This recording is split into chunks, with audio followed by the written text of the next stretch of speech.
What's good? What's good, YouTube? The Doctrine of Discovery, Inca Conspiracy. I go by the name Pushy Push. Down below is my TikTok at pushy.push. Also, drop a like and subscribe right here to my YouTube at Pushy Push. But let's jump into this one, family. So, I've been on my conversation for the last two videos about the Doctrine of Discovery, which is the Spanish taking the authority along with the church um, to give themselves power to take lands that wasn't theirs. So basically, they gave themselves ordained rights, spiritual rights to take land that wasn't theirs. So the Incas fall inside of this conquering that happened. So we're going to kind of touch inside of that. But I wanted to bring a different type of light, because I'm not in full agreement with how history is, portrayed with the Incas. So I have this thought, you know, were they nomadic people, that just had gold on their arms, but they lived nomadic, or were they a real royalty and, possibly lived in buildings and, had a more societal structure? So that's what makes this coin stand out right here, because it's saying the Society des Incas, and that has been my question is, are the Incas a society of people, of noble people, not savages or people living in teepees, anything of that nature like that? So that is what we're going to be looking at, because, the victor, the victor is the one who gets to tell the story. So I'm a little in disagreement with the victor. Um, just to touch back up on the doctrine of discovery, these are the three Papas bulls that was created and gave them permission. This is their self-made position, like permissions to conquer lands inside of the world. So the in particular time we're looking at is 1493 at this time right here, because this is when the Spanish is starting to begin to conquer South America. So just to read right here, it says these three edicts serve as the foundation and justification for the doctrine of discovery and set in place a catastrophic chain of events for indigenous people. So this doctrine allowed them to go into lands and take those lands and whatever royal riches that they've had. Um, just on one other piece, I do feel like they had prior relationship. Like I don't believe that the world was isolated and no one talked to each other. I believe that, the people in South America did business with North America. North America did business with Africa. Africa did business with Europe. Everybody did business with each other.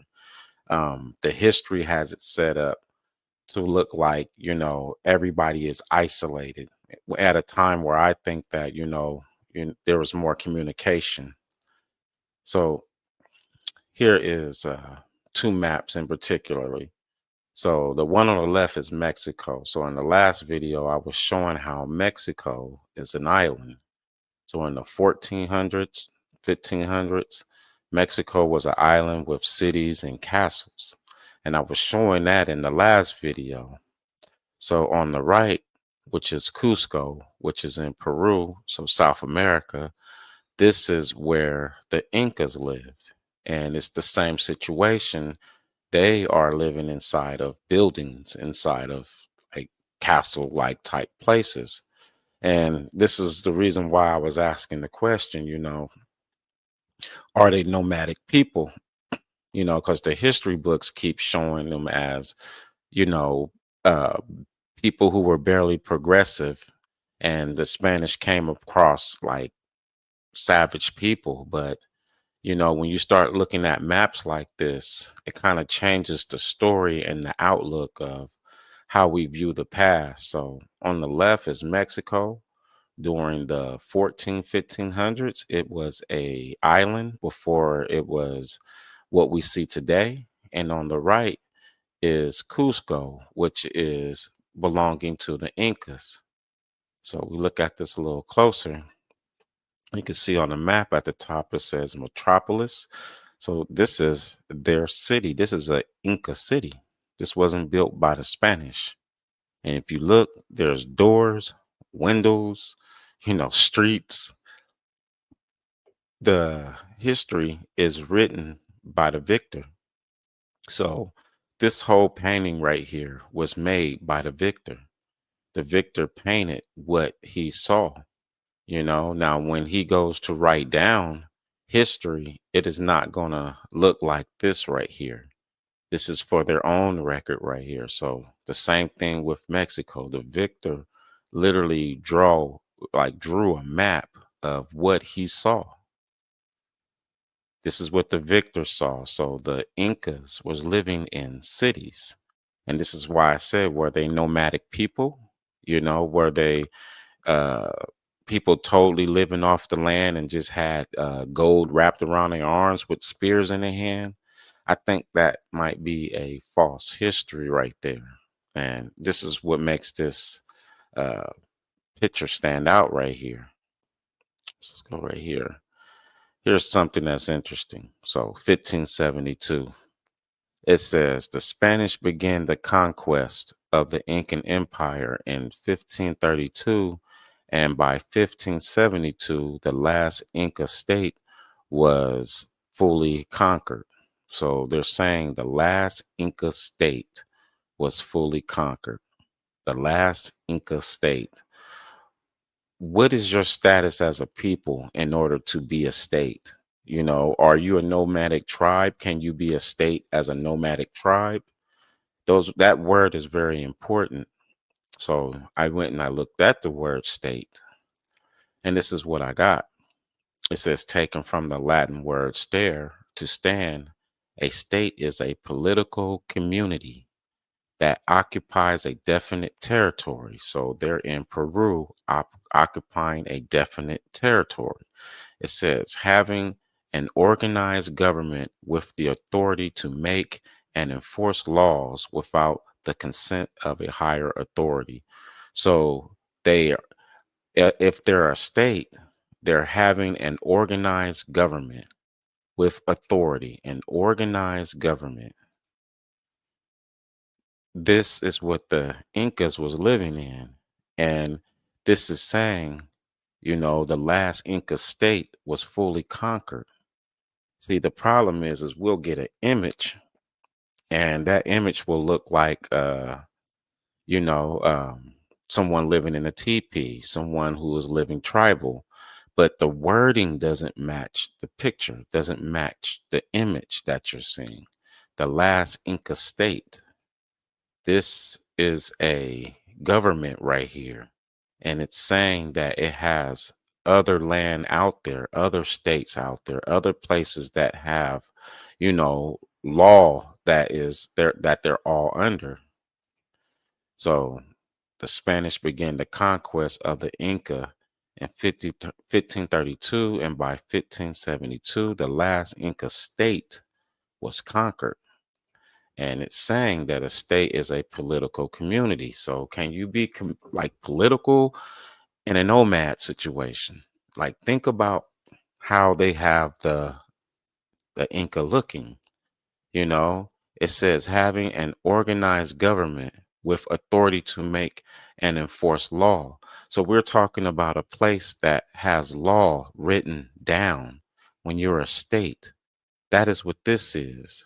And these people were living inside of this. This is the reason why I showed in the first video, and the second, that Mexico was the exact same thing. The Aztecs were living in a city, but they have them drawn out as nomadic people with spears. And it's the same thing with the Inca. They have them drawn out looking like nomadic people with spears. But the truth is, at this time, this is what the Spanish was looking at.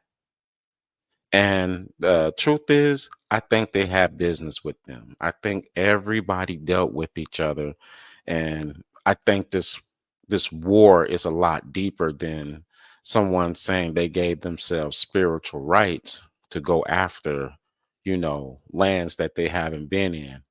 I believe that they were in these lands long before trading with these people. And it just seems like we have one big financial war. But the Inca, it says, is a state. The last state was conquered in 1572. I don't know if you can be tribal and have this type of organization, because that means you have written down law, you know?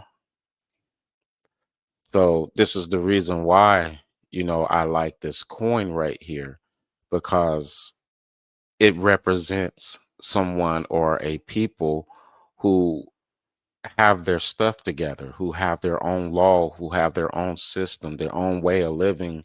And they're not living in teepees, they're living in buildings, homes with windows, and in possibly in full communication with the rest of the world. So I wonder, if they're a state, if they are a people, do they have any type of currency or anything like that?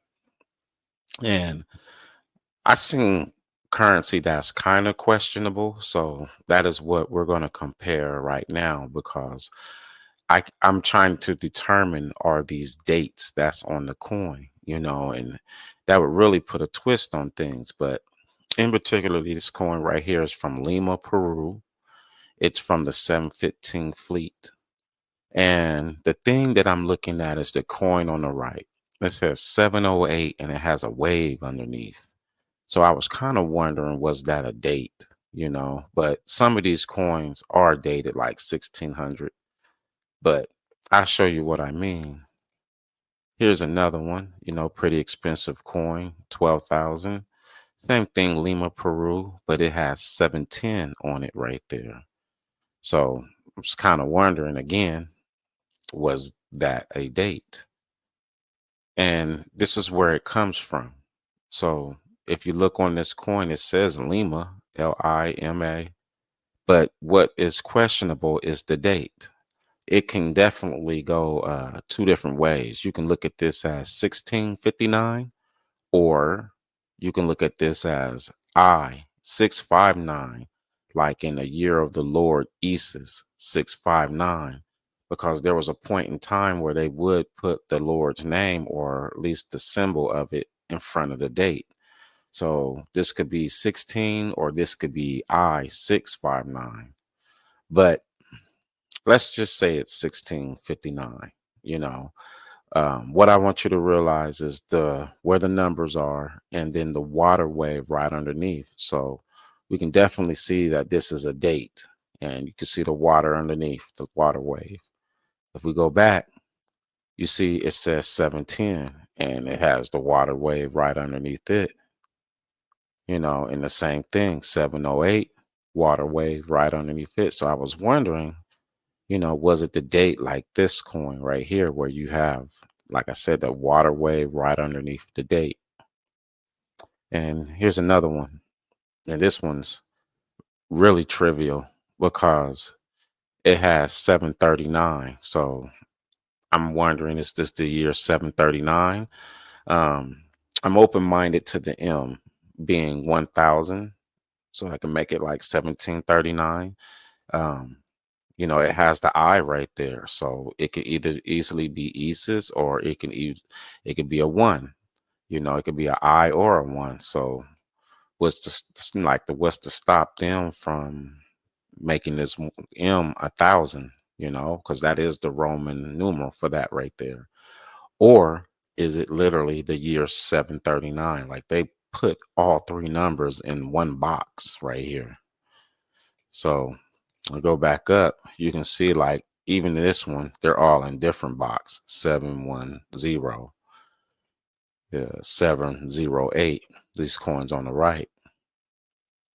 So let's go back. 710 right there. And then you have a date right here, 16 or I. And then the numbers are crunched in on the same style type of coin with the wave right there and the number. So it's just 739.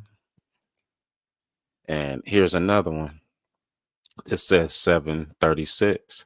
So just wondering, because that history is very, mixed. Like I said, the victor, he's writing the history right now. So it makes you wonder, was 1,000 years added on, in this type of scenario right here, So I'm just interested in that right there, that would show that the world had been dealing with the Inca for hundreds of years.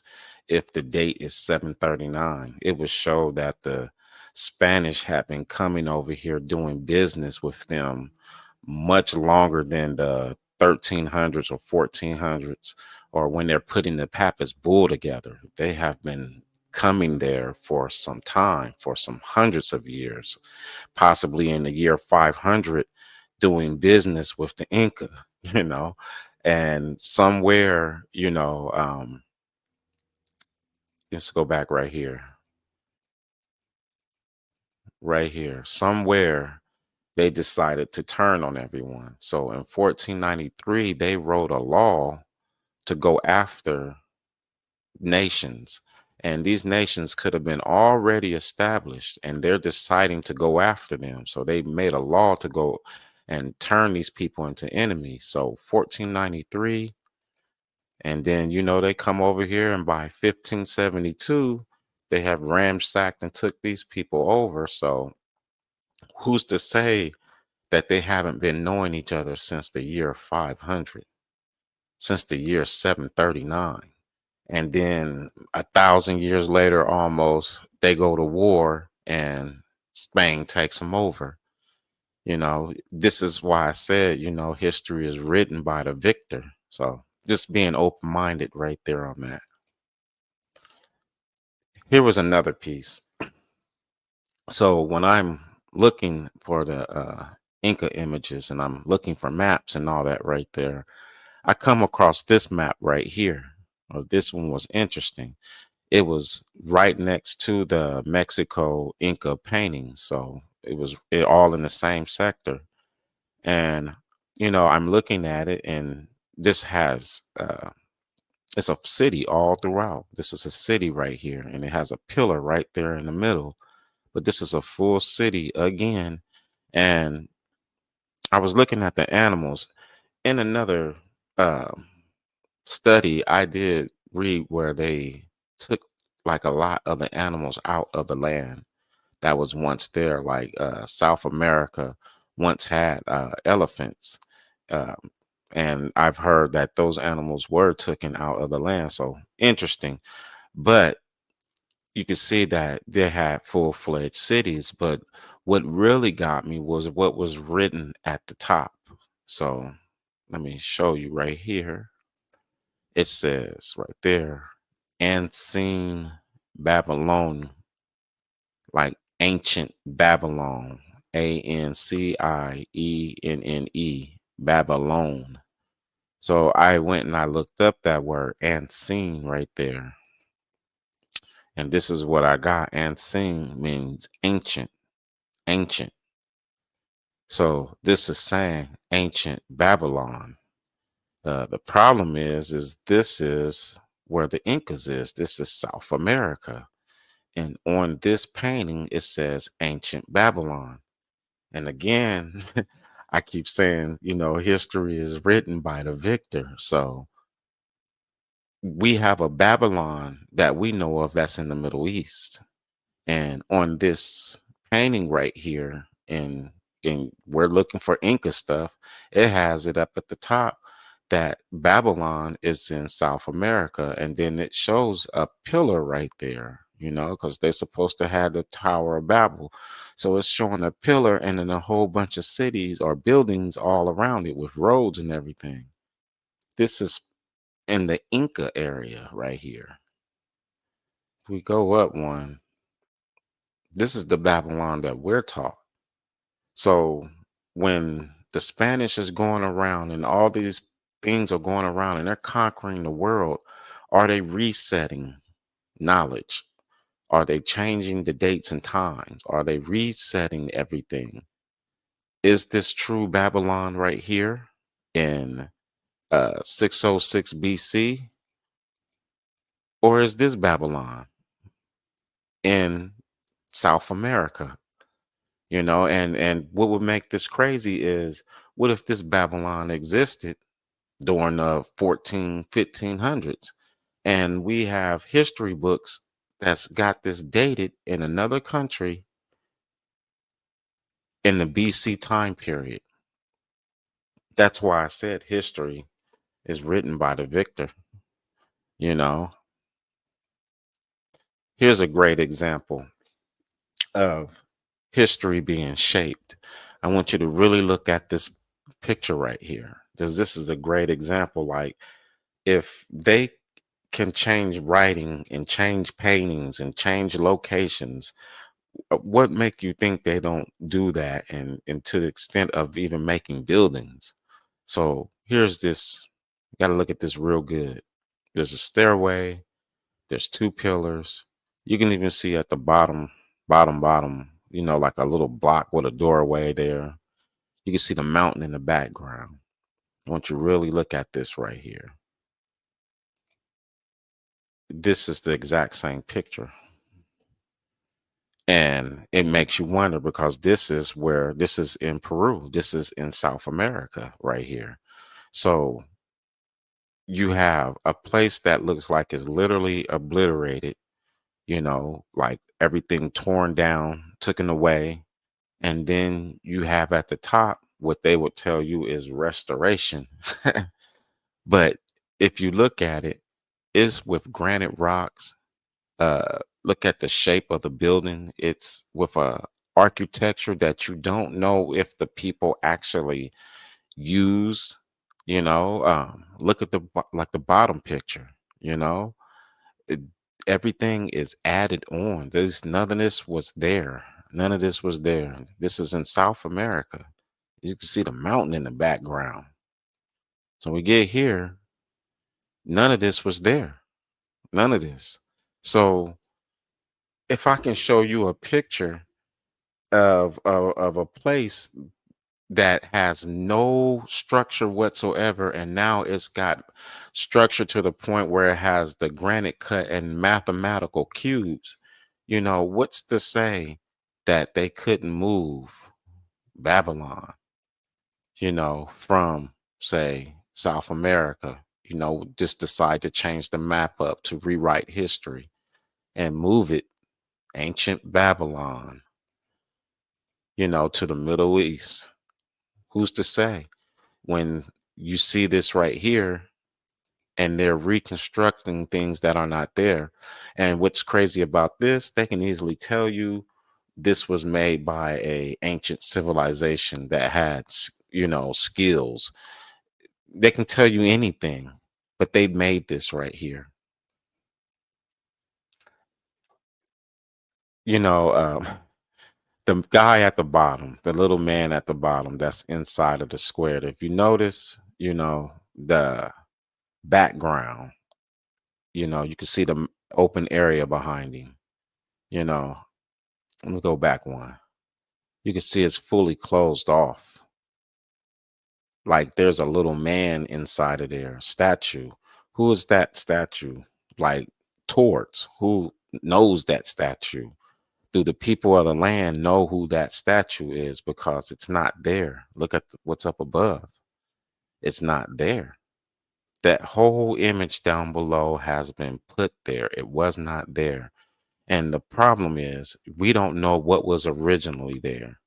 So if this was Babylon, if it was anything like that, all the stuff has been removed.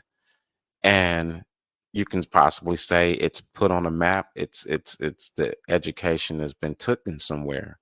But this image right here, this lets you know how deep they went to suppress all the information that I believe they could have taken. stories from this part of the world and taught them in a whole nother land. So I want to show this person right here. This is how deep, this really goes. It says the story of Pedro Alonso Nino, 1492 through 1505. So 1505, this was before the Incas destruction. The Incas destruction is 1572. So this is before the Incas destruction. It says a navigator and explorer of African ancestry. Let me say it again. A navigator and explorer of African ancestry. Pedro Alonso Nino traveled with Christopher Columbus' first exhibition to the New World in 1492. So, in the last video, I was saying that the Spanish was originally Muslim, and the Muslim come from Africa. So what you have is Africans who are, you can say they're Moors, who are in Spanish, who convert from being Islamic to Christianity. They convert and then they receive Spanish names. So this guy right here is a Spanish black who is descendant of Africa. This is who is attacking the Inca. This is who is attacking the world. It's not white people the way that we're taught. This is a black person right here. This is a melanated person right here who is who has African ancestry in him, though he has a Spanish name.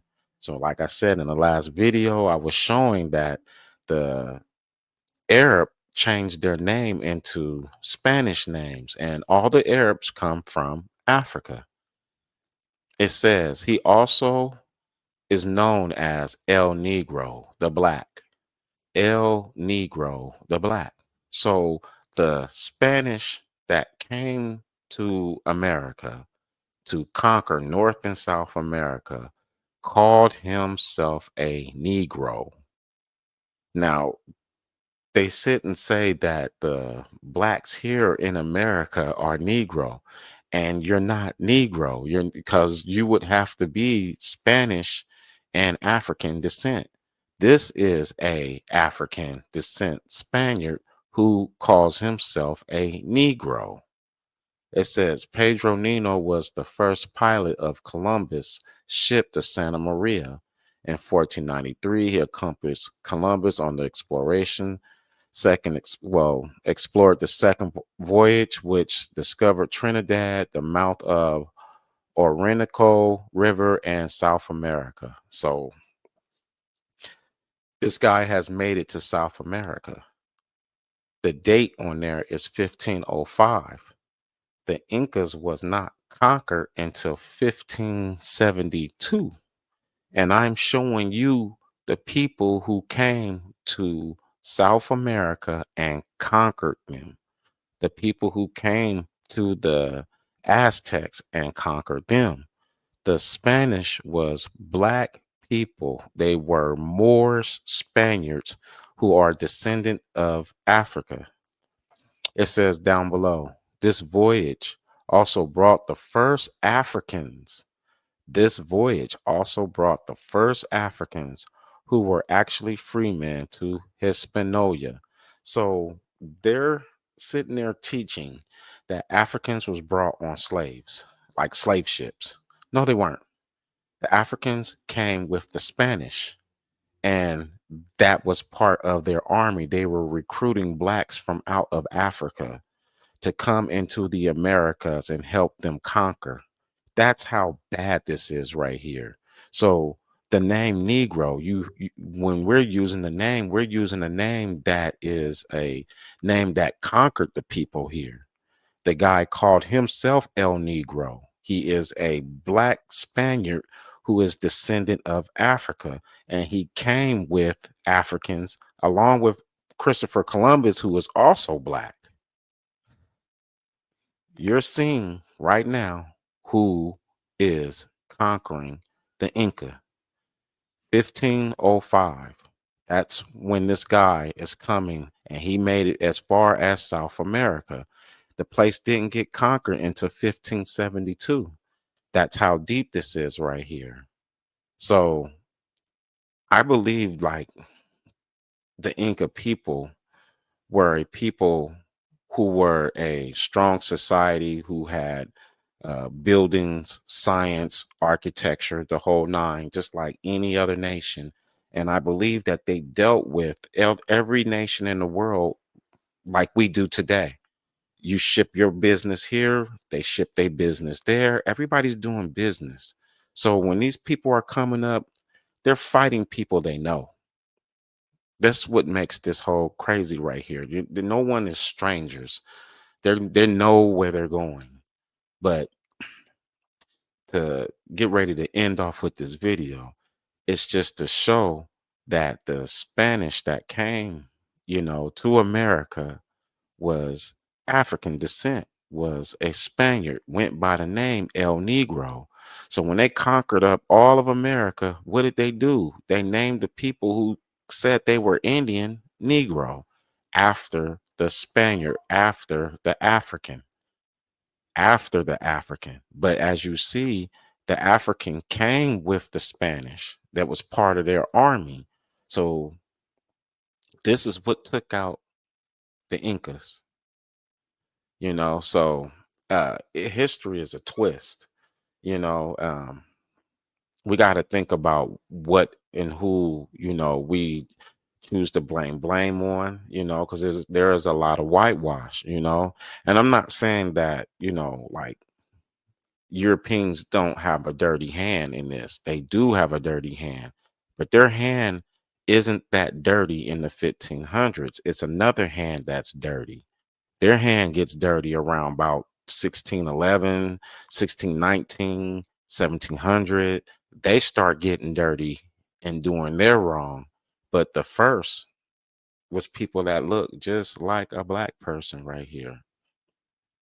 So I'm gonna let that stand right there. you know um Definitely drop another video out there. I'm always trying to challenge history, because I don't think that you have to believe it just because it's written. I have this thing: if you find a 300-year-old book inside of a jar, it doesn't mean that it's speaking the truth. Our biggest problem is we take things that we find and we look at it as instant truth. And a lot of things in the 15 and 1600s was not vetted. A lot of books wasn't vetted, and they're just put out there as truth. And quite possibly we might have some issues with our history also. So until the next time, family, thank you for watching and everything. Peace and love. To the next time.